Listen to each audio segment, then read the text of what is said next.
সবসময় আমরা তাদের পাশেই থাকব এবং এই যে মৃতদেহ যে পরিবার, এই পরিবারের আর্থিক সহযোগিতা সহ তাদের এই কোম্পানির যে খরচ সেটাও আমরা অফিসিয়ালি আমরা ব্যবস্থা করে দেব। এখন সাময়িকভাবে তাদেরকে আমরা আর্থিক সহযোগিতা করব এবং পাশাপাশি তাদের বাচ্চাদের লেখাপড়ার ব্যবস্থা করব। তাদের পারিবারিক অবস্থা বুঝে আমরা যা যা করার আমরা সংশ্লিষ্ট এবং তাছাড়া আমাদের তো আইডেন্টিফাই করতে হবে তাদের ফ্যামিলি মেম্বার কতজন কারা আছে, উত্তরাধিকারী কারা আছে, সেটা দেখে আমাদের সংশ্লিষ্ট সংসদ সদস্যরাও আছেন, সবাই মিলে আমরা এটা সমাধান করব। এই পর্যন্ত আমরা 5 জন বাংলাদেশি ভাইদেরকে আমরা হারিয়েছি মধ্যপ্রাচ্যের যুদ্ধে।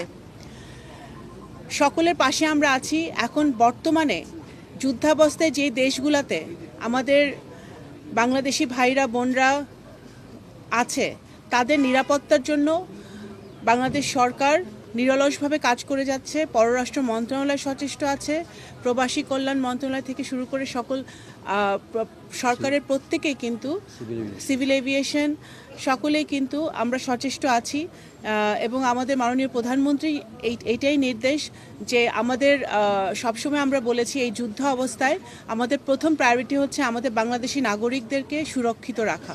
তো তাদের সুরক্ষার জন্য আমরা যা যা করণীয় আমাদের মিশনগুলো ওই স্ব দেশগুলোতে সক্রিয় আছে, আমাদের নাগরিকদের সাথে তাদের যোগাযোগ আছে, তারা যেন নিরাপত্তার সাথে ভালোভাবে তারা থাকতে পারে যুদ্ধ অবস্থায়, সেটা তারা পুঙ্খানুপুঙ্খভাবে দেখার চেষ্টা করছে।